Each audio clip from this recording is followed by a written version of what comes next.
Me and my dad love history. All right, so chapter 4, if you look at the title of it, it's Daily Life in the Colonies. Now we've learned the 13 colonies, right? We learned the when, the who, the where, the why. You know, they all started. All that's good. But once these colonies are here and established, what was life like in the colonies? That's what this chapter's about. Some ways it's similar to what an American's life is today, but in other ways it's very, very different, right? So first of all, let's talk about what you see on page 53, social class. Social class is referring to like our level of success or wealth. There's upper class, middle class, lower class. Kind of the way it is in America today, right? We're always trying to have a large middle class. We know that some people will be very successful and wealthy, and we know that some people will always be a little bit behind. They'll be in the lower class.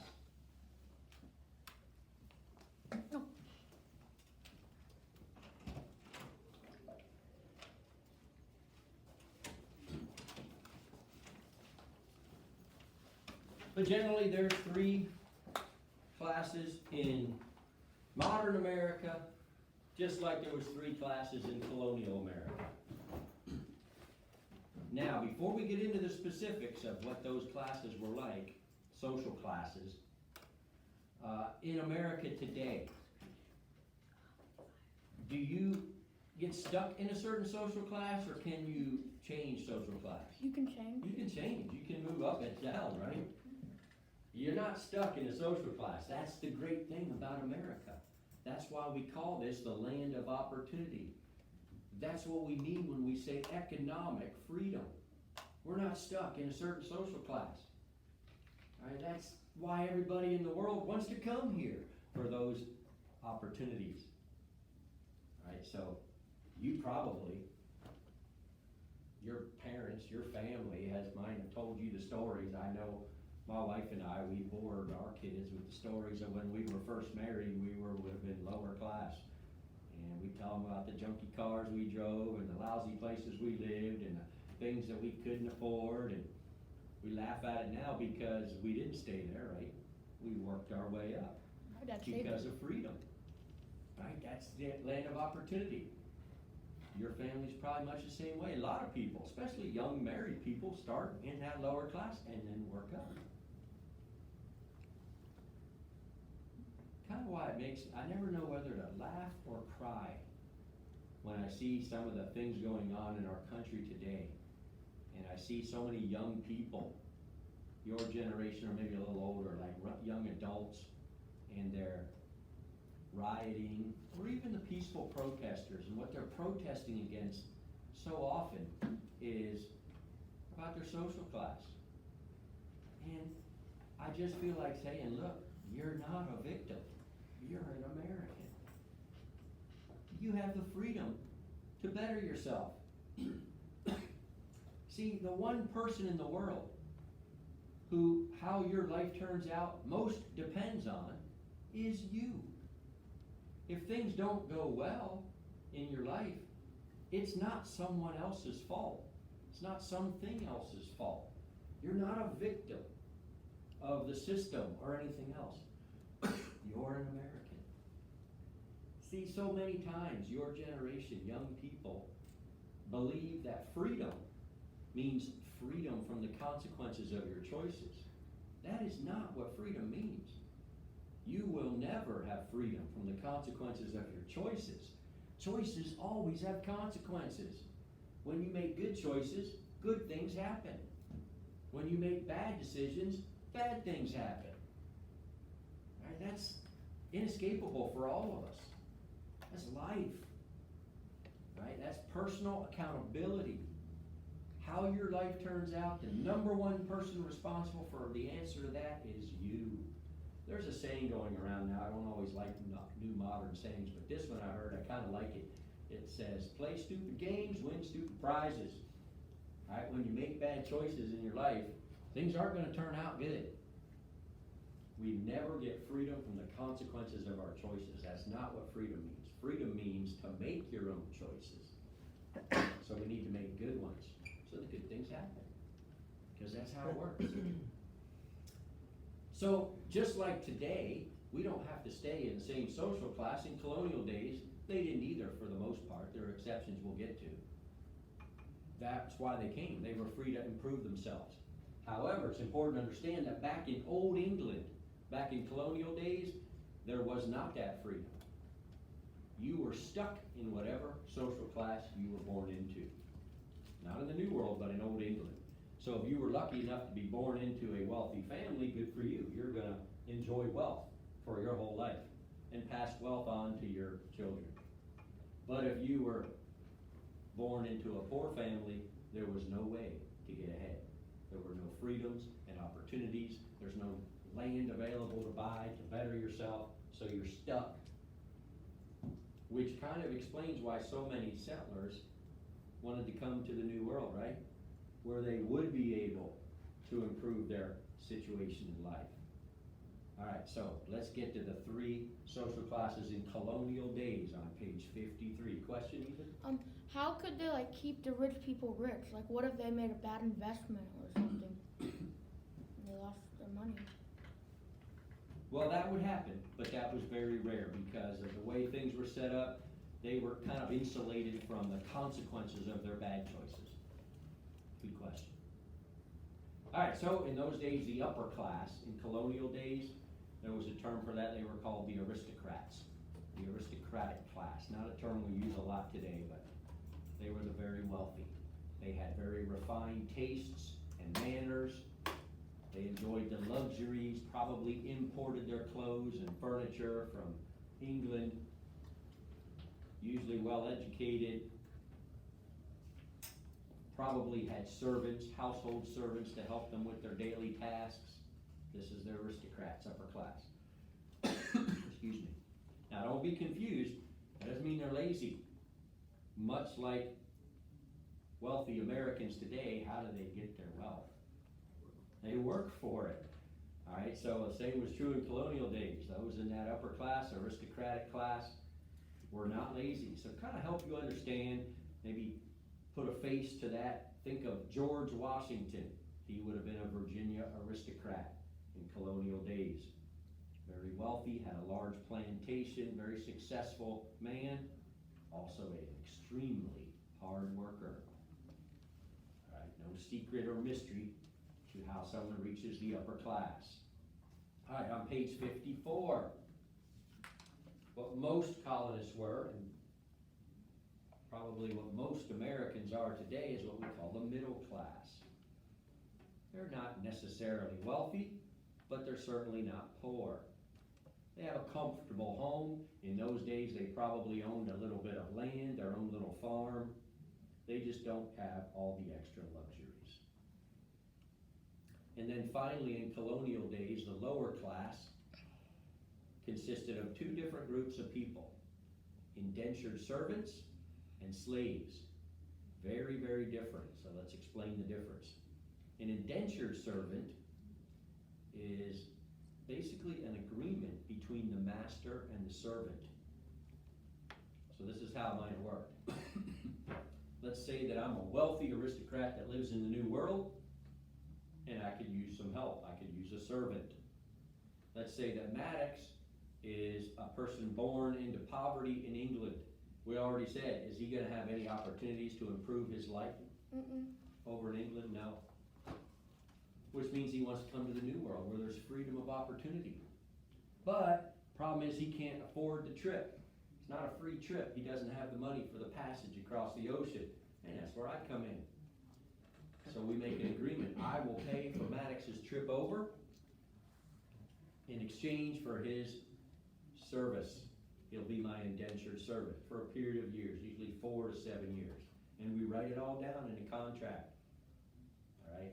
He agrees to be my servant for 4 years. I agree to pay for his way over and make sure he has food to eat and a place to live for those 4 years while he's my servant. At the end of his 4 years of indentured servanthood, I will give him his freedom dues. Just enough money for him to get started in his new life, and he is done being my servant. Now he's a free person, and he can work his way up the social class in the new world. That's an indentured servant. It's good for me. It's good for him. Is there anything wrong with that? No. We don't do that anymore, but that was the way they did it in colonial days. Indentured servanthood, fine. The other part of the lower class in colonial days was slaves. That's one person becoming the property of their owner.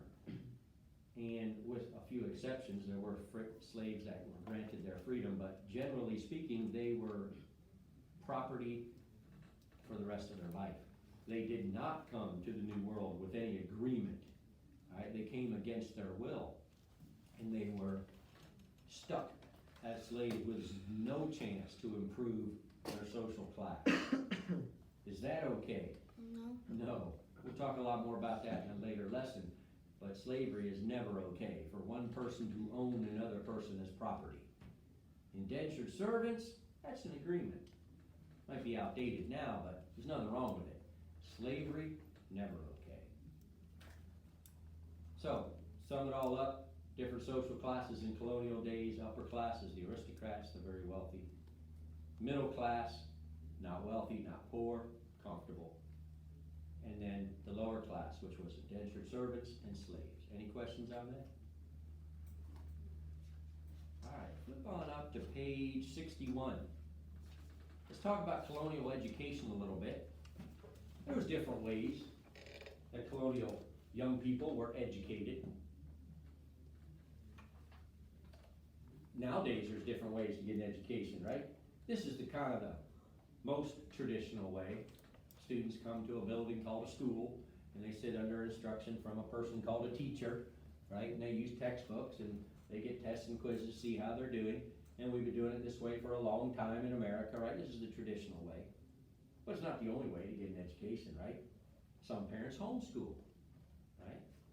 Now with the technology and the COVID and everything, I think this distance learning might be catching on a little bit. Who knows, maybe your children won't be traditional schools. Who knows? Things come and go, right? Well, there was different ways people to learn in colonial days. There were traditional schools, but there were other methods as well, which we'll talk about. But look at the bottom of page 61. Again, I know you haven't read this lesson yet, right? Because we're kind of peeking ahead to chapter 4 here. This will be your reading assignment for this week. But I think you can see at the bottom of page 61, the very first college ever in America was Harvard. All right, Harvard was started by the Puritans. And Harvard is still here, isn't it? I'm sure you've heard of Harvard University. It's still the same place it was when it started. It's in Cambridge, Massachusetts, right outside Boston. That makes sense if the Puritans started it. It's in Massachusetts, right? And here's the cool part. Oh, cool. Interesting part. Hopefully you remember, because you have a test tomorrow. The Puritans came in 1630. Harvard was started in 1636. Are you kidding me? We know how difficult it was in a harsh wilderness to begin a colony. The Puritans have been here just 6 years, and one of the first things they do is build a college? Well, that tells us something about the Puritans. Education was very important to them, wasn't it? They're starting a college right away, 1636. And like I said, Harvard is still here, but it's changed a lot. That's an understatement. In colonial days, Harvard was started for one specific reason: to train young men for the ministry. That's the only major there was. If you went to Harvard, you were learning to be a pastor or a preacher. Just so you know, Harvard no longer trains pastors or preachers. In fact, the leadership of Harvard does not even acknowledge that there's such a thing as right and wrong or absolute truth. All right, we're going to get a little deep here, but I think you're old enough to at least start thinking about these things. You need to know there is such a thing as absolute truth. That simply means some things are just true. Absolutely. It doesn't matter whether you believe it or not. For example, the sky is blue. What if I, Mr. Kiefer, say I don't believe the sky is blue? Does that change the truth? No. You don't have to believe it, but truth is truth. That's called absolute truth. And see, the reason I wanna emphasize this to you is one of the things I hear a lot from your generation or younger adults is they say things like, my truth and your truth. So I might say, I believe in the Bible, I believe in God, and they might say, well, that's your truth, that's nice for you. They're not gonna try to change my mind, they would just say, but that's not my truth. Facepalm. I hope you can figure out the ridiculousness of such a thought process. Can you understand there is no such thing as my truth and your truth? There is just the truth. It doesn't matter whether someone believes it or not. So just using this example, either the Bible is true or it's not. Right? It's either true or it's not. I happen to believe it's true. Let's say it is true. Someone who believes it's not, does that make the Bible untrue? No. That's what we mean by absolute truth. Let's say the Bible's not true, and I believe it is. Does that all of a sudden make the Bible true, just because I believe it? No. That's what we mean by absolute truth. Things that are true, and it doesn't depend on the person, it doesn't depend on the situation, it doesn't depend on the year. You don't get to vote on what's true. We can't vote on what's true. We can all believe what we want. You can believe what you choose, but you don't get to choose what is true. What's true is true. That's called absolute truth. Now back to Harvard. Nowadays, they don't believe there's such a thing as absolute truth. So obviously, they're not training young men for the ministry. All right, something has gone terribly wrong from 1636 to 2020 at Harvard. Now, people still think of them as an Ivy League elite education. Personally, I kind of roll my eyes at that because the Bible's pretty clear. The fear of the Lord is the beginning of wisdom. So any education that does not acknowledge the truth and the existence of God and His truths as the truth is kind of automatically a failed institution of learning. All right? But it's still there. Just very drastically changed. All right, flipping over to page 62. You'll see another term there on 62. Another way, mostly that young men got an education in colonial days was through an apprenticeship.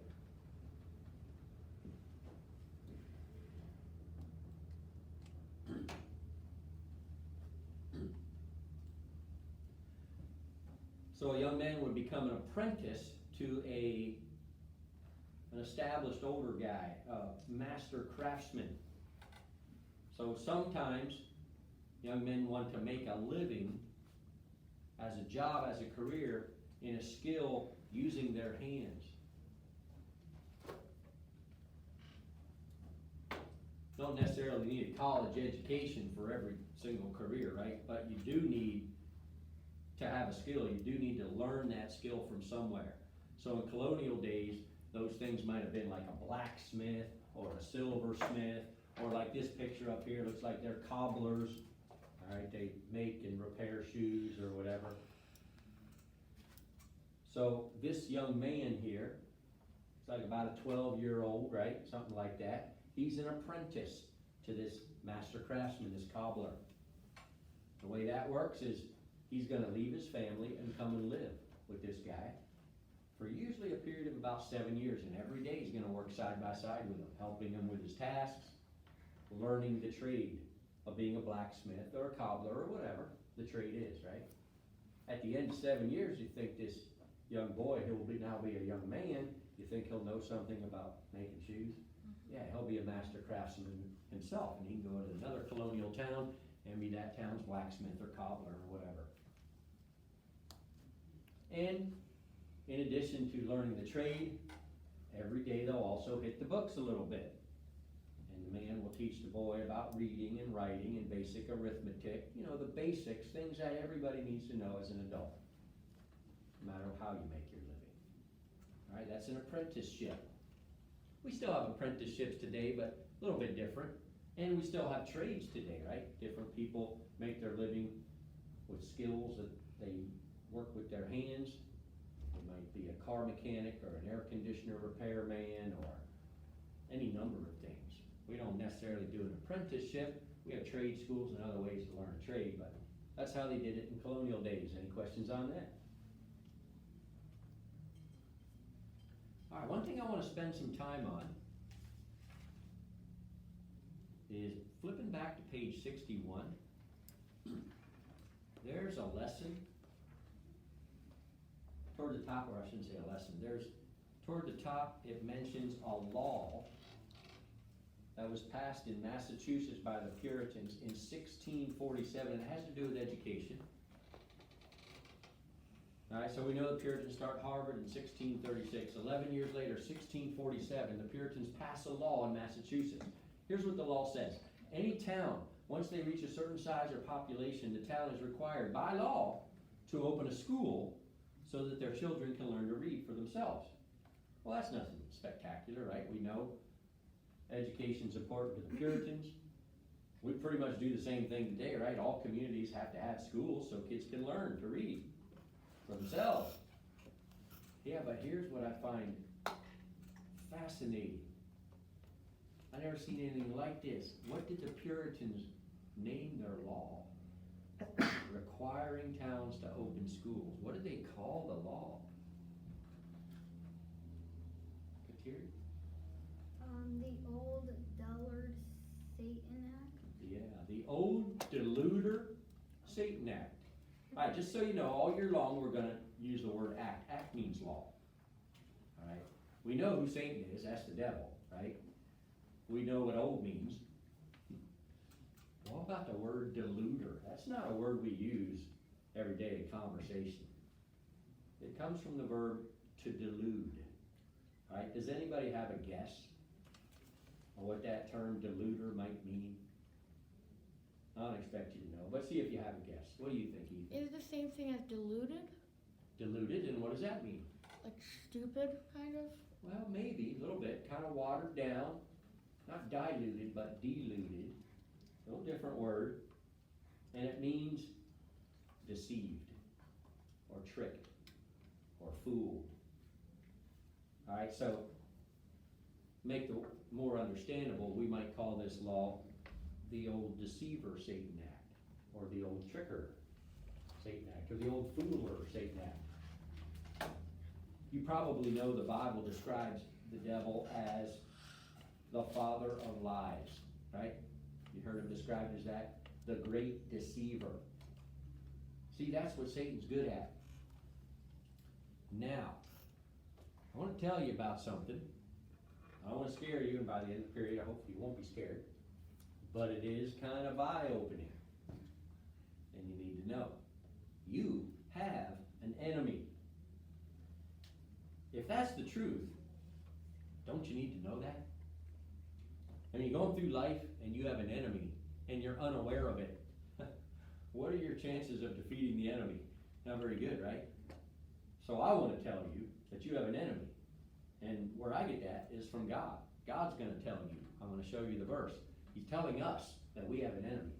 And by enemy, I don't mean the opponent of the opposing team, player on the other team. That's not your enemy. That's an opponent. I'm not talking about the kids in the hallway that aren't nice to you. All right? That's not an enemy. They're just other kids. I'm not talking about people who might have a different political viewpoint than you. All right? That's what's going on in our country. People think with different, fellow Americans with a different political viewpoint are their enemy. They're not our enemies. They're fellow Americans with a different political viewpoint. I'm not even talking about terrorists who might be an enemy of our freedom. So in a certain context, they might be an enemy. That's not what I'm talking about. I'm talking about a personal enemy who's out to destroy your life. Something you need to know about, right? That would be pretty important to know about. But it's not in the physical realm. Talk about the spiritual realm. Now the physical world, that's what you can see and touch. And that's real. No kidding, right? Well, I hope you understand what is equally real is the spiritual world. You can't see it or touch it, but that doesn't mean it isn't just as real. God has something to say about it. Look at this verse.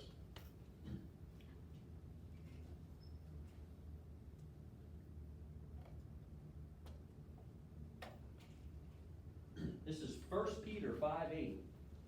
I don't know if you memorize this verse in Bible class or not, but I recommend that you make this verse commit it to memory. This is one of my favorite verses. Alright, now, you can memorize whatever version you like. This looks like King James Version. You can go NIV, NLT, whatever version you like, but I suggest memorize it. Alright, because God is telling us, the very first thing he says, be sober, be vigilant. That's just a nice King James Version way of saying, wake up, be alert. Why? Well, he tells you why. Because you have an enemy. And he tells you who the enemy. You have an enemy. It's the devil. He is your personal enemy. He knows you by name. And he has a goal. He is trying to destroy your life. Alright, and that's what God tells you. The enemy, the devil, he says he is like a roaring lion, seeking someone to devour. Now, does the Bible say that the devil is a lion? No. It says he is as a lion, like a lion. He's like a lion. God compares it to something in the physical realm that we can relate to. But the devil's in the spiritual world. But he is like a lion. Now, I'm not an expert on lions, but I've watched some Animal Planet. I've watched those shows. I'm sure you've watched some of those too, right? We like to watch those predators. And kind of interesting, that animal kingdom. I've learned some things about lions. I pay attention to those shows because of this verse. God says that's what my enemy's like. I want to know what my enemy's like. I want to know what I need to know about lions. Here's some things I figured out about lions, which means here's some things I figured out about the devil. First of all, lions do not just sit in their neck of the jungle, sitting around going, man, I'm hungry, I hope some zebras come by. That's not how it works, does it? Lions go where the zebras are. So what's that mean to us? Well, 35 years, right, I've been doing this. I've seen a lot of young people from families just like yours, sitting in a Christian school in the very seats you're sitting in. And they have made decisions that have destroyed their lives. Remember, we're never free from the consequences of our decisions. So I could tell you stories for the rest of the year about students who are dead, in prison, addicted, families destroyed, finances destroyed, health destroyed, you name it. I mean, I can tell you a lot of good stories too, but there's a lot of tragedy. And they're no different from you whatsoever. It all comes down to choices. And Satan, through his power, the only power he has over you is his ability to lie. They don't call him the great deceiver, the father of lies for nothing. Never underestimate him. He is good at it. He can take a lie and twist it just the right way so that you want to believe it. Because he knows what makes you tick. He can't read your mind, but he's in the spirit world. He observes you. He observes the choices you make. So he knows how your mind works. And he tailors his lies just for you so that you'll believe them, make poor choices, and have your life destroyed. So what else do I know about lions? I know that lions never confront their prey. I have never seen on the Animal Kingdom channel, alright, where a lion will draw a line in the sand and say to a zebra, you cross that line, I'm going to eat you. Does that ever happen? No, that's not how lions do it, right? Well, that's not how Satan does it. That's not how he rolls. That's not how it's going to go down. He's not going to come up to you and say, hello, I'm the devil. I'm about to tell you a lie so you destroy your life. We'll see that one coming a mile away, won't we? We're not going to fall for that one. So what do lions do? They hide. sneak up and they stalk their prey. And when the zebra least expects it, when they let their guard down, that's where the lion will jump out of the weeds and the chase is on, right? So what's that tell us? That's what your enemy's like. When you least expect it, you let your guard down, that's where he's coming after you. But remember, the only power he has, he can't zap you, he doesn't bite you because he's not really a lion. Right? The only power he has over you is he's going to try to get you to believe lies, so that your own choices destroy your life. Now, what else do I know about lions?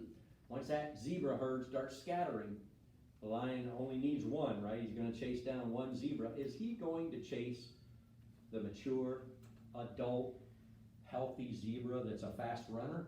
Or is he going to attack the younger, still learning, baby zebra?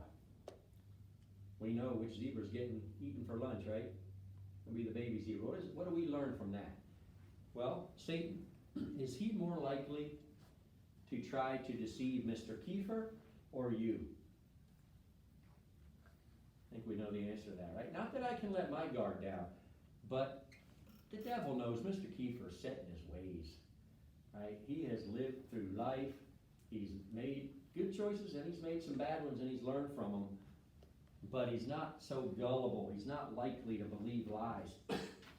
You, however, just because of your youth, you still got a lot of life left to destroy. He's coming after you. That's just a fact. The devil loves to deceive young people. All right, what else do I know about lions watching the animal kingdom? Well, once they tackle that zebra, a lion instinctively knows he can't eat this thing until it stops kicking and flopping, right? So he has to kill it first. How does the lion go about killing a zebra? Clamps down on his throat, right? Closes his jaws on the zebra's throat until he chokes the life out of him. That's how it works, right? That's how they do it. The lion doesn't sit there and bite on the zebra's butt until he stops kicking. That would be dumb, wouldn't it? Because that would take all day. All right? Well, what does that represent? Here's what I believe that represents. We all have strengths and weaknesses. Right? There's certain sins that we are tempted to get involved in, and certain things that we're not tempted by. I'll just give you an example personally. I have never in my life been tempted to use drugs. I know when I was a kid, I know some of my friends were and did. As an adult, I've known plenty of people. Right? And sometimes I have actually told them as children, as a kid and as an adult, you are an idiot. Oh, were you born yesterday? I mean, you can't see all the destruction drug abuse has done to people. Why would you put that in your body? I'm not one bit tempted. Never have been. Don't get it. I don't get it. So do you think Satan would try to tempt Mr. Kiefer to use drugs? No, that's my strength. He wouldn't waste his time. But I have weaknesses. I'm going to tell you what that is. That's none of your business. All right, but there are sins that I am tempted by. That's where I got to put my guard up, because he's going to tailor lies that I want to believe that could lead to the destruction of my life. I better be careful. Well, guess what? You have strengths and weaknesses too. They might be different than mine. All right, well, he knows from observing you what your weaknesses are. And that is where he's going to attack you. That is where you better have your guard up. This isn't me talking. This is what God's telling you. Wake up. Be alert. You have an enemy. It's the devil. He's trying to destroy your life, and he's like a lion. He's not a lion, but he's like one. One other thing I know about lions, once they start eating, do lions nibble on their prey? No. No. They devour it. I still remember this one episode of an animal show I watched. There were 3 adult male lions laying on their belly right next to each other. All 3 of them had their head and shoulders inside the carcass of a big wildebeest or water buffalo or whatever it was. eating it from the inside out. And every once in a while, one of the lions would come out and growl, and his mane would be all covered with blood and guts and stuff, and they'd dive right back in. They devoured it. That's what your enemy's like. He ain't playing. He wants to destroy your life.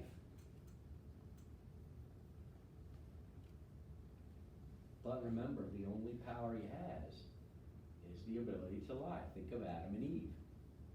Did the devil make Adam and Eve sin? Yeah. Just told them a lie, and they believed it. That's the only power he has over you. He can't zap you. He can't bite you. He can't attack you in any way other than to bombard you with lies, but don't underestimate him again, because he's good at it. Father lies, great deceiver, we don't call him that for nothing.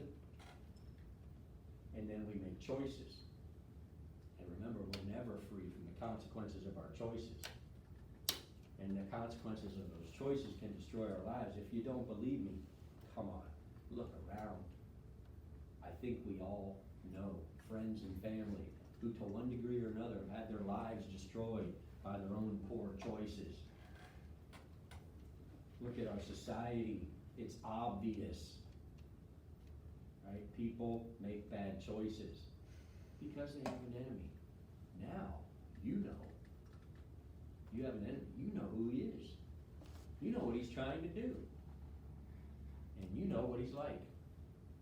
It's all in 1 Peter 5:8. Now to illustrate this,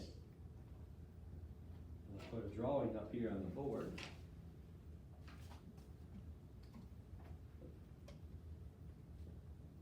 Everybody see this star? Everybody see my red star? No. What do you mean no? My red star right here. You can't see it? No. It's blue. It's blue? What do you mean it's blue? It's red. Natalie, who's the teacher? Me. No, I'm the teacher. I'm in charge, and this is a red star. Isn't it, Natalie? Sure. See, Yeah. I got her to agree. Now, she just agreed, but do you think I actually convinced her that it's red? No. No? She's going, whatever you say, Mr. Kiefer, you crazy old man. But she knows that it's blue. So I can jump up and down, I can throw my authority around all I want, I can twist the truth, I can try to trick her into believing this is red, but I will never, ever be able to do it. Why? Here's the lesson of the day. Because you know the truth. It doesn't matter what I say. You know your colors, right? You know the truth. It's blue. I'm never going to convince you it's red. Why can't I convince you? Because you know the truth. Now, here's the parallel. See why it's so important to read the Bible? The Bible is the truth. Not my truth, not your truth. The absolute truth. And if you know God's truth, Satan can do whatever he wants. He can lie as many times as he wants, as many ways as he wants, and we can laugh at him. We can say, nice try, Satan. I'm not going to fall for your lie because I know the truth. And then your enemy looks more like this.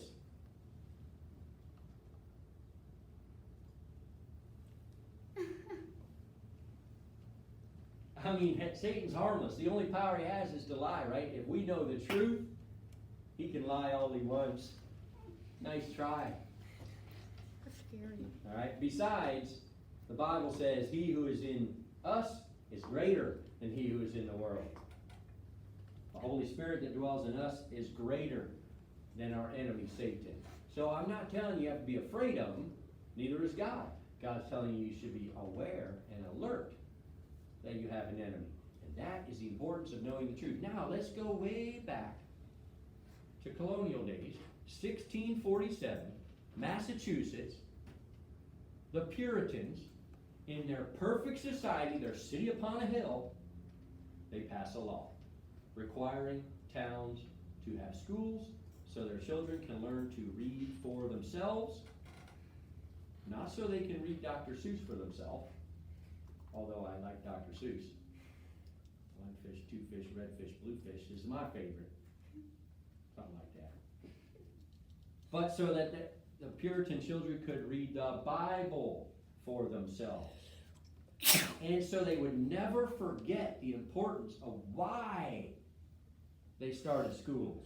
They named the law after Satan because they didn't want their children to be deceived by the devil and destroy their lives.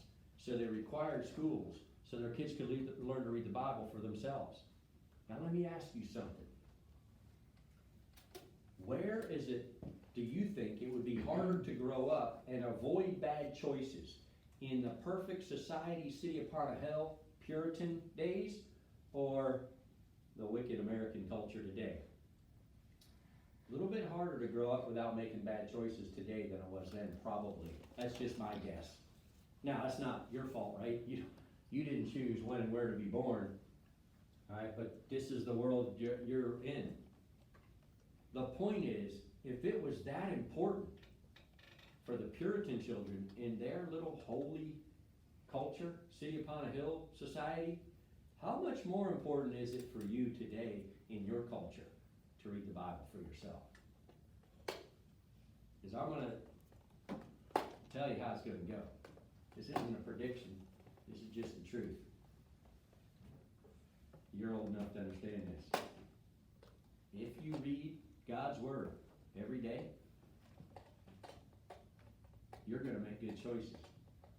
And you're going to have a satisfying life and a fulfilling life. However, if you go, whatever, and you neglect that, and you don't read God's Word for yourself, don't just rely on other people to tell you what it says. You don't read the Bible for yourself, it's only a matter of time. The great deceiver will figure out a lie that will trip you up, and you will make choices that will, to one degree or another, destroy your life. You don't believe me? Look around. Happening all around us. Now, I understand. I don't expect you to remember this lesson in history class in 8th grade. Alright, but if you neglect God's Word, Satan will deceive you. Your life will be destroyed. I hope you don't have to think back to history class, because I hope that doesn't happen to you. Alright, so that's the importance of understanding the truth. Kind of summarizing, tying it all together today, what we talked about. Not my truth, not your truth, the absolute truth of God's Word. We're never free from the consequences of our choices. We're free to make them, but we're not free from the consequences of them. Make good choices, good things happen. Play stupid games, win stupid prizes. Right? Old Deluder Satan Act. Puritans were on something. The Bible's important.